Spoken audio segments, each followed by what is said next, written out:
does it mean to be trans? I don't know. I've never He's asking you. can get an answer to that question. I'm asking you. Well, you just claimed you're trans. I am trans. And I'm asking you what that means. What does it mean to you? Well, I would tell you that transition is something Don't you do. tell me. Wait, you don't tell anybody. Okay, well, you asked what it means. You literally just asked us to tell you what it means. You have the opportunity here to educate a couple 100,000 people online about what it means to be trans. Educate people online. Educate people online about what? Well, why are you blocking this? Why are you blocking it? Why are you here? What message do you want to give people? Okay, here's the message. We're listening. Y'all are a bunch of fascists using transgender medicine as a spearhead for your fascist takeover of the country because you're patriarchal white supremacists, and this is just what it is, and y'all know what it is. Why are we're white supremacists? What is your evidence for even saying that, besides just being a jerk to us? White, right? You're white. And white supremacy. Are you a white supremacist? The tip of the spear of white supremacy is anti-transgender. All right, Shalom. I want to give all praises, honor, and glory to Yahweh, Ba'ashem, Yahushua, Ba'ashem, Rakwa, Kadash. Double honors to the apostles of GMS, and sincere Shalom to the brothers out there pushing this truth and sincerity. And for those who might have got a laugh out of this, good on you. But as you can see, they can't give far as this thing and the rest of that community, talking about the alphabet group, they can never come up with on an answer of what one thing is. And so they gotta come up with 100 other quote unquote pronouns and genders and all this other mess, but can't explain what these things are supposed to be. And that is mass confusion. And that's hilarious because I hear this word fascist a lot. So I was like, why not go into the definition of it real quick, right? But first, let me start off with a scripture first. This is Micah 6:12. It says, "For the rich men thereof are full of violence, and the inhabitants thereof have spoken lies, and their tongue is deceitful in their mouth." And that goes to your number one, because the rich men, which are full of violence, is of course your rats, but going trickle on down to the inhabitants thereof is the people, or so much the ones that's above the people, and then it trickles on down to the regular people. And that'll be your politicians, your any movements that's backed by these rats, and this is what you get from all this this thing right here, and along the rest of their crew. So that definition of fascism, because that's where the word fascist come from, it says a political philosophy, movement, or regime, right? Notice it didn't say anything about religion, right? It says that exalts nations, often race above individual, and that stands for centralized autocratic government headed by a dictatorial leader. Now, and the funny part is, these guys must have knew what fascists mean, because he was like, because this thing was saying that white supremacy of fascism, but they was like, you're white too. So if we're promoting fascism, that means we're promoting our nation, which means you're part of that nation anyways, because you come right from this anyways. So that word is redundant to begin with. You see how these people use words that they don't even understand what it means? And this is our biggest gripe with everybody when it comes to these words that they overly use, like such as love or brother and all, so on and so forth. They use these words and don't understand it. Because guess what? That would mean that these alphabet group people are fascists too. Because guess what? Their movement, their regime. So that just means they're hypocrites on this, right? And this is what they do when things go their way. Well, that's what the problem kicks in, right? But so this is Proverbs 10:2. It says, "Treasures of wickedness profit nothing."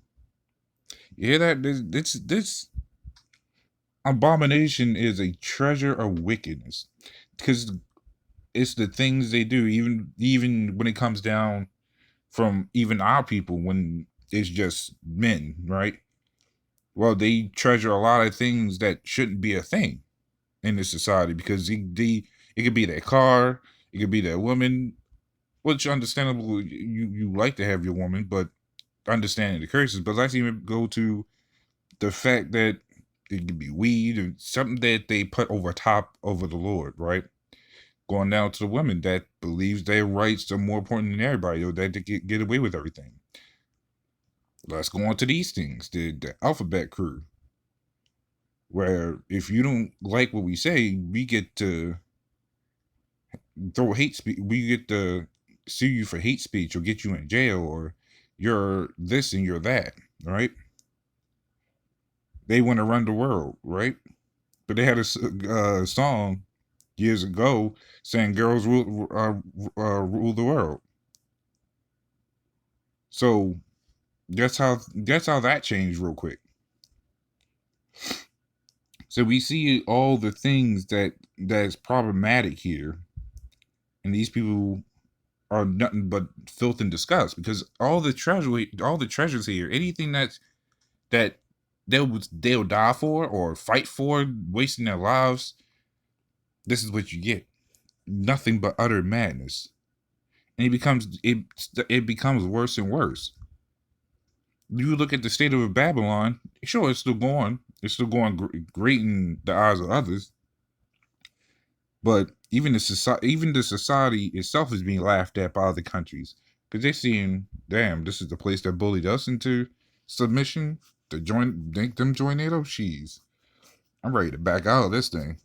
The last thing we want is for them to start pushing their confusion on us. Then the rest of our people be confused right along with them.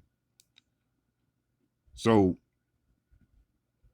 I'm gonna get this last scripture real quick, right? This is Revelations 3:18. It says, I counsel thee to buy of me gold tried in the fire, that thou mayest be rich, right? It says, in white raiment, that thou mayest be clothed, and that the shame of thy nakedness do not appear, and anoint thine eyes with eye salve, that thou mayest see, right? So the funny part is when you go into the NIV, funny enough, because we started going into other books of the Bible when they want to simplify these things. It's funny how they still kind of cut these people.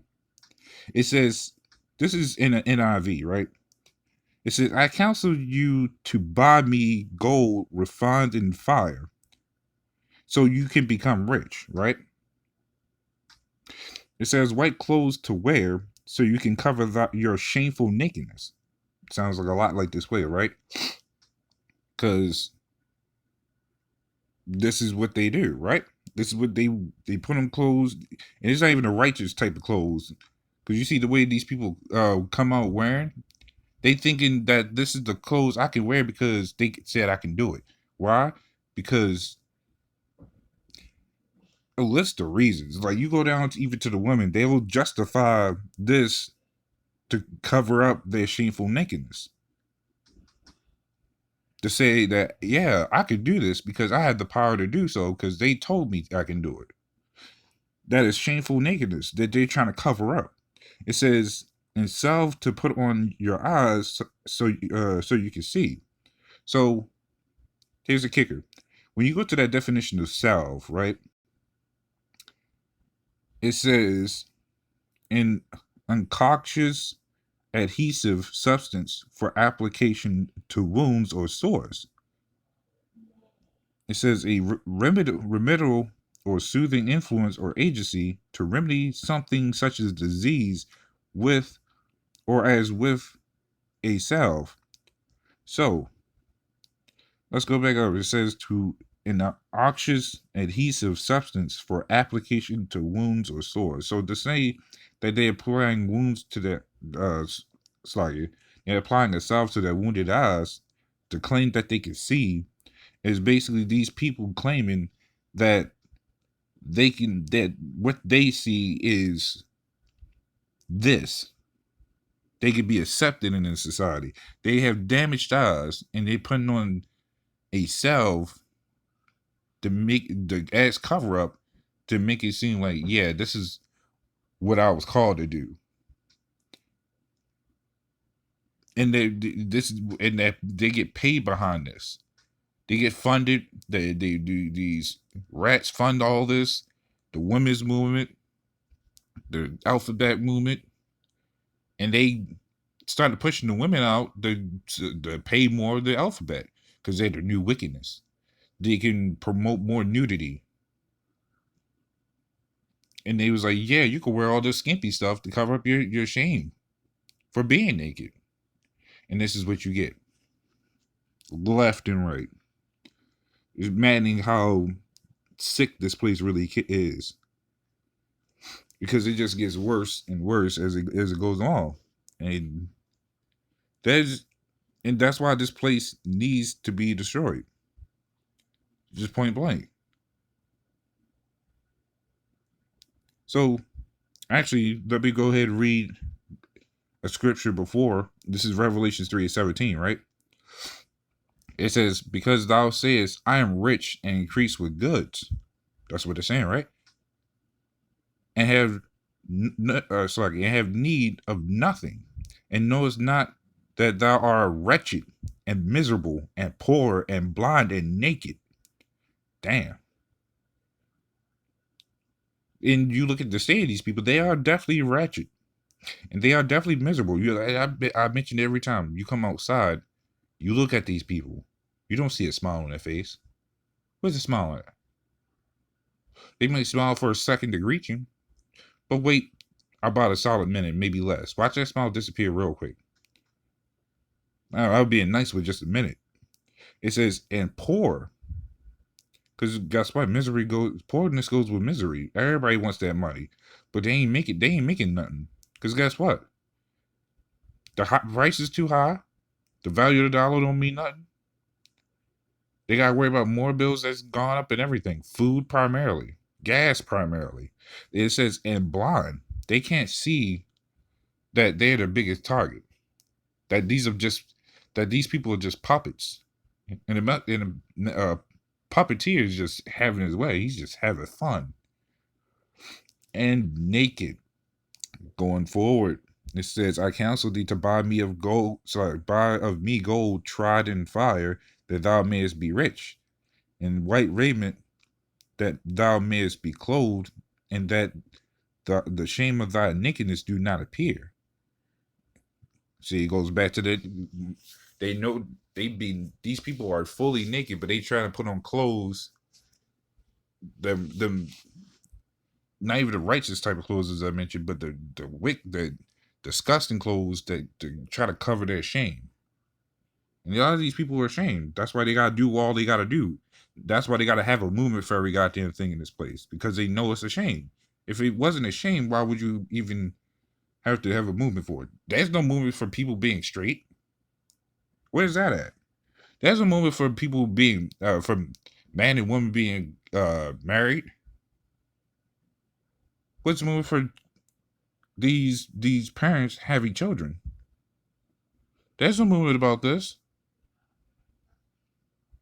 Because there's no shame in having a child.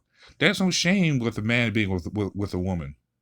But they found all the shame when they had to all quote unquote come out when Obama opened the gates for these people. So if that was the case, why didn't you just come out beforehand? Because it was called a mental disorder for these people. So that's all I have going to that. So, little one, this is edifying, and with that, shalom.